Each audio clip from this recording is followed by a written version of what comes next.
ओम नमो भगवते वासुदेवाय। स्वागत है आपका हमारे चैनल पर। आज के इस वीडियो में आप सुनेंगे वैशाख मास के महात्म के तीसरे अध्याय की कथा। इसके साथ ही सुनेंगे विष्णु चालीसा का पाठ। तो सभी प्रकार की व्रत कथाएं सुनने के लिए, चालीसा पाठ सुनने के लिए और हमसे जुड़े रहने के लिए आपको केवल हमारे चैनल को सब्सक्राइब करके बेल आइकन पर प्रेस करना है और अगर आज की कथा अच्छी लगे तो लाइक करना है और शेयर करना है। तो चलिए अब हम सुनते हैं वैशाख मास के महात्म के तीसरे अध्याय की कथा। लेकिन उससे पहले हम आपको सुनाएंगे एक ऐसी कथा जिससे आप ये जानेंगे कि किस प्रकार माता लक्ष्मी का प्रादुर्भाव हुआ था, माता लक्ष्मी की उत्पत्ति के पीछे कौन सी कहानी है। तो चलिए शुरू करते हैं माता लक्ष्मी की उत्पत्ति की कहानी। एक बार कैलाश मार्ग में देवराज इंद्र की भेंट दुर्वासा ऋषि से हो गई। उन्होंने उनका यथोचित सत्कार किया। इससे प्रसन्न होकर ऋषि ने इंद्र को भगवान विष्णु का पारिजात नामक पुष्प प्रदान किया, लेकिन इंद्र के हाथ से वह पुष्प नीचे गिर गया और उसे ऐरावत ने अपने पैर से कुचल दिया। उस दिव्य पुष्प का तिरस्कार होते देखकर महाक्रोधी दुर्वासा ऋषि क्रोधित हो गए और गरज उठे कि इंद्र, तुमने श्री और बल के मद में आकर भगवान विष्णु के प्रिय पुष्प का घोर अपमान किया है। मैं तुम्हें इसी समय श्राप देता हूँ कि तुम इसी समय वैभव, श्री और बल से हीन हो जाओ। श्राप के कारण लक्ष्मी उसी समय स्वर्ग से अदृश्य हो गई। देखते ही देखते देवगण तेजहीन और बलहीन हो गए। यह बात जब दैत्यों को पता चली तो उन्होंने दैत्यराज बलि के नेतृत्व में स्वर्ग पर आक्रमण कर दिया और देवताओं को परास्त करके तीनों लोकों पर अपना अधिकार जमा लिया। प्राण बचाकर ब्रह्मा जी सहित सभी देवगण भगवान विष्णु की शरण में पहुंचे और श्राप की बात बताकर उनसे सहायता की प्रार्थना की।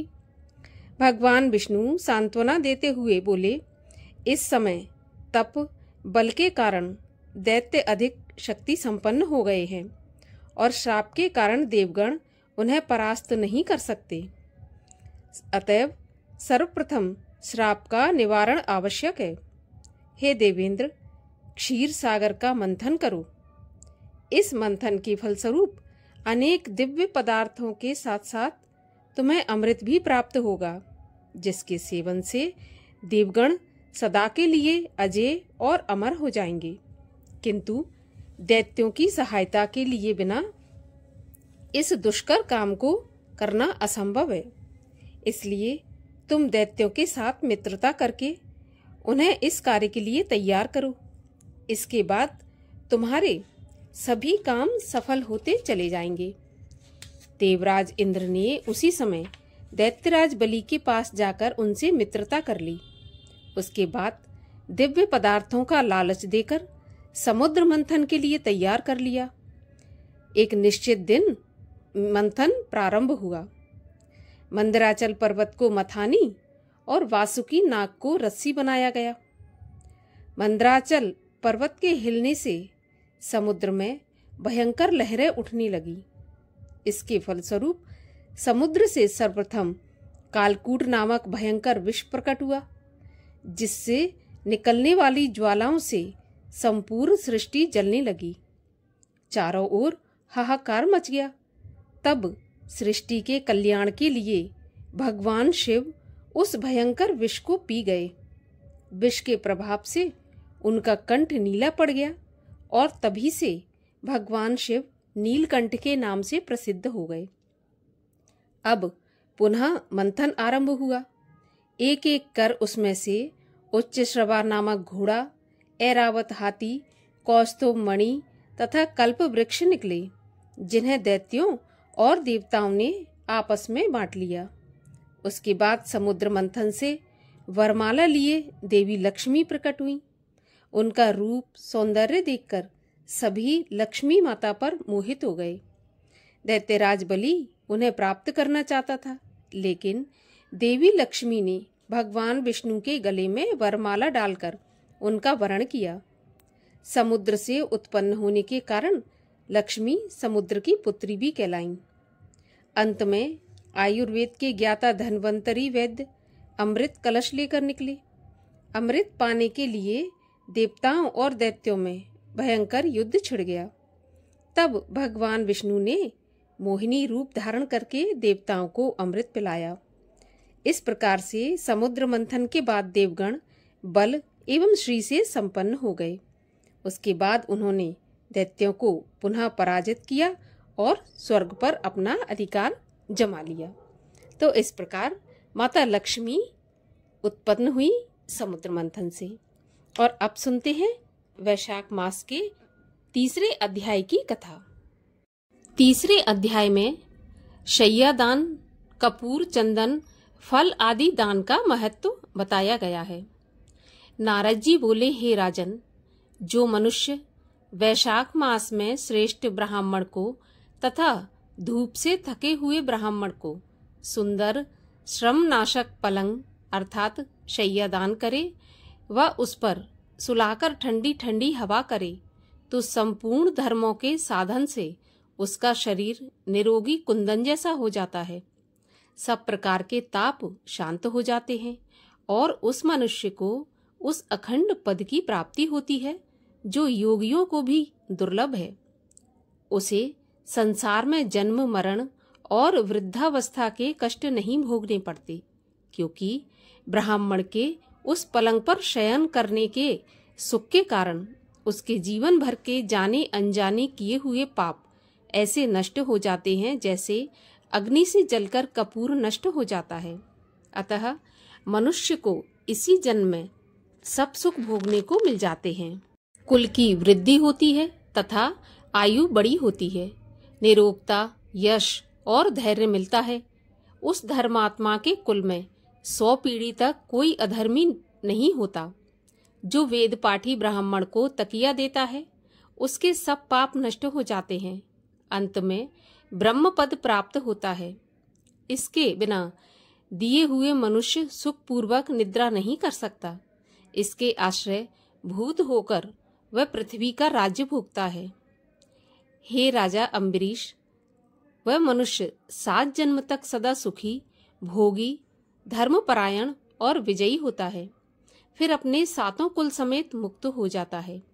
जो मनुष्य वैशाख के मास में चटाई अथवा किसी प्रकार का आसन, कंबल दान करता है, वह बंधन मुक्त होता है।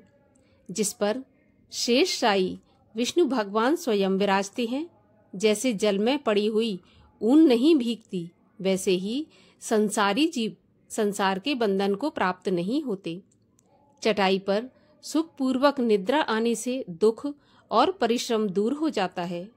वैशाख में कंबल दान करने से अकाल मृत्यु तथा काल मृत्यु से छूटकर मनुष्य 100 वर्ष तक जीवित रहता है और निस्संदेह मुक्ति को प्राप्त होता है। धूप से व्याकुल ब्राह्मण को जो मनुष्य पतला वस्त्र देता है, उसकी आयु पूर्ण होती है और परलोक में परम गति मिलती है। कपूर शरीर के भीतर की गर्मी को दूर करता है, अतः कपूर का दान करने से मोक्ष मिलता है और दुख नाश होते हैं।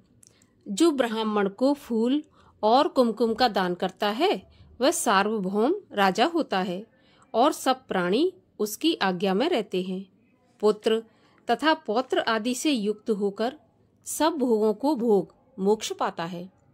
चंदन के सेवन से त्वचा और हड्डी का संताप तत्काल दूर होता है, अतः जो चंदन दान करता है वह तीनों पापों से दूर होकर मोक्ष को पाता है। जो जल से भीगी हुई खस, चंपा या कुशा का दान करता है, उसके सब पाप और दुख दूर हो जाते हैं। वह प्राणी सब प्रकार के सुख भोगता है। सब देवता उसकी सहायता करते हैं। गौरोचन और कस्तूरी दान करने वाला तीनों पापों से छूटकर मुक्त हो जाता है और तांबूल और कपूर का दान करता है, वह पृथ्वी पर सार्वभौम राज्य सुख भोग कर निर्वाण प्राप्त करता है। सेवती और जूही का दान करने से सार्वभौम राजा होता है। जो वैशाख में केतकी और मल्लिका का दान करता है वह माधव भगवान की आज्ञा से अंत में मोक्ष पद पाता है। हे राजन, जो मनुष्य ब्राह्मण को सुपारी और अन्य सुगंधित द्रव्य तथा नारियल दान करता है उसके पुण्य का फल चित्त लगाकर सुनो। वह 7 जन्म तक ब्राह्मण के घर में जन्म लेता है और धनवान तथा वेद पाठी होता है।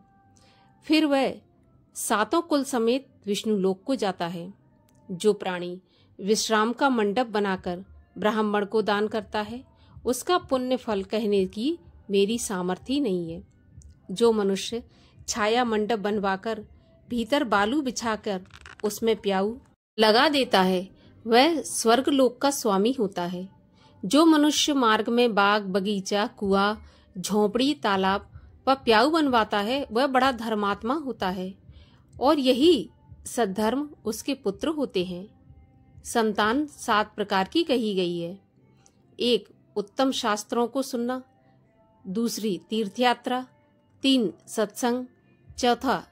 जलदान, 5वां अन्नदान, 6वां पीपल का पेड़ लगाना और 7 पुत्र होना। ये 7 प्रकार की संतान वेद वेत्ताओं ने कही है।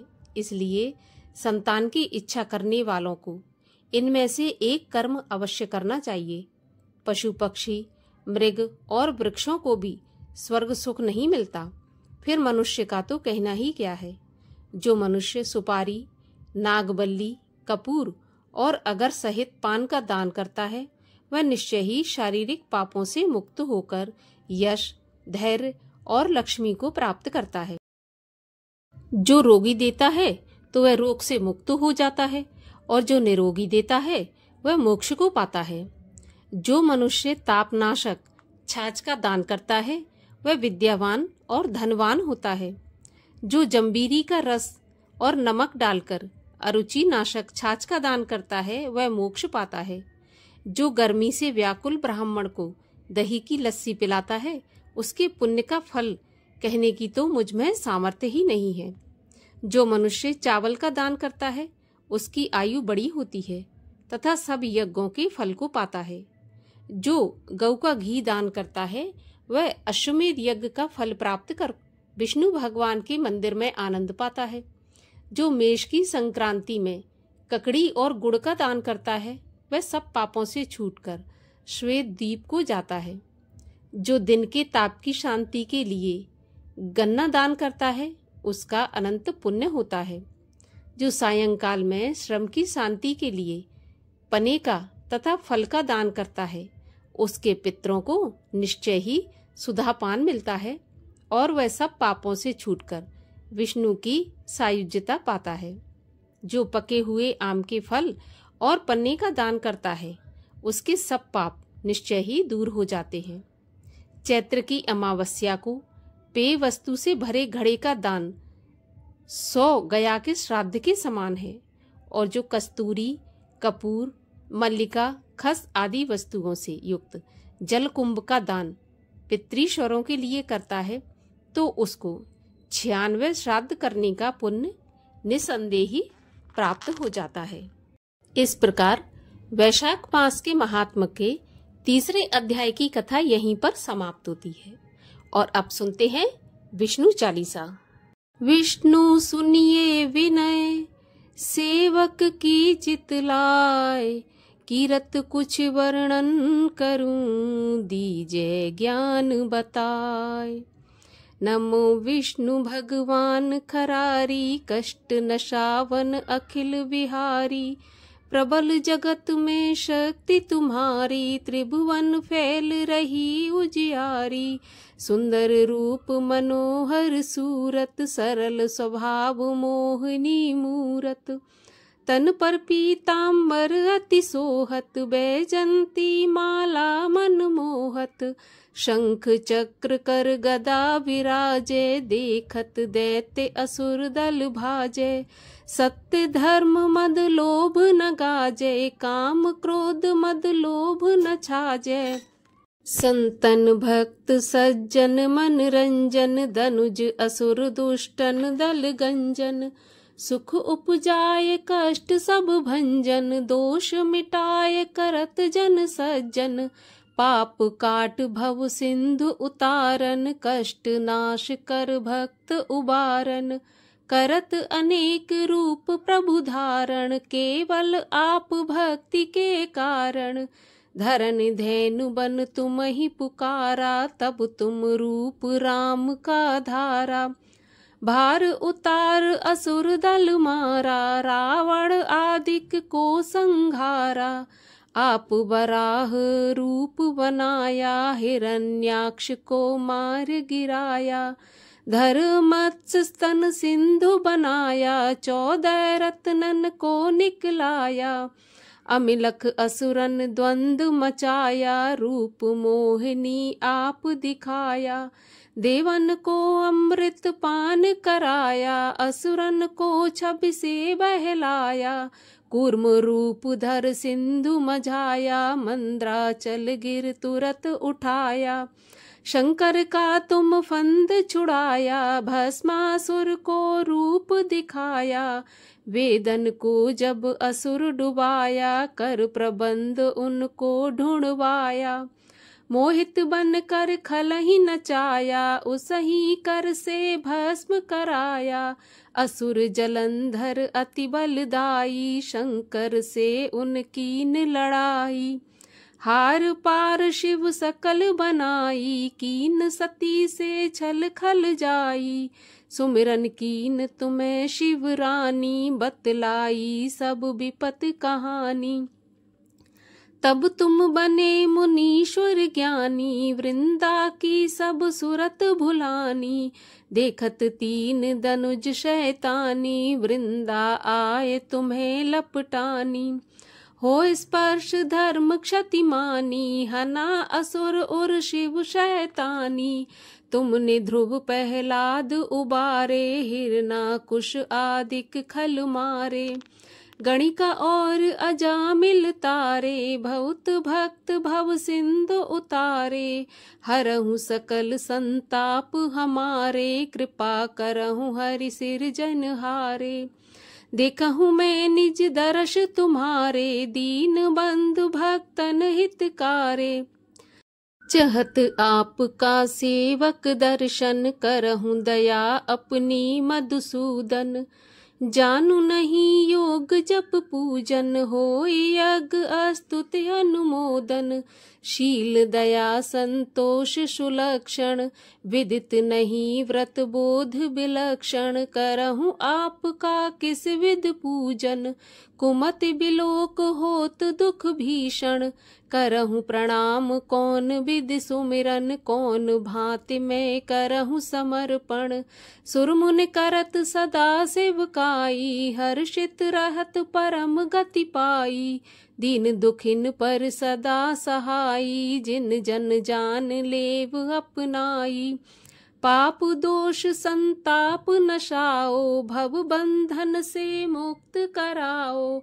सुत संपत दे सुख उपजाओ, निज चरणन का दास बनाओ। निगम सदा ये विनय सुनावे, पढ़े सुने सो जन सुख पावे। प्रणत पाल अशरण शरण, करुणा सिंधु ब्रजेश। 40 के संग मोहे अपनावहु प्राणेश। बोलिए भगवान श्री हरि विष्णु की जय।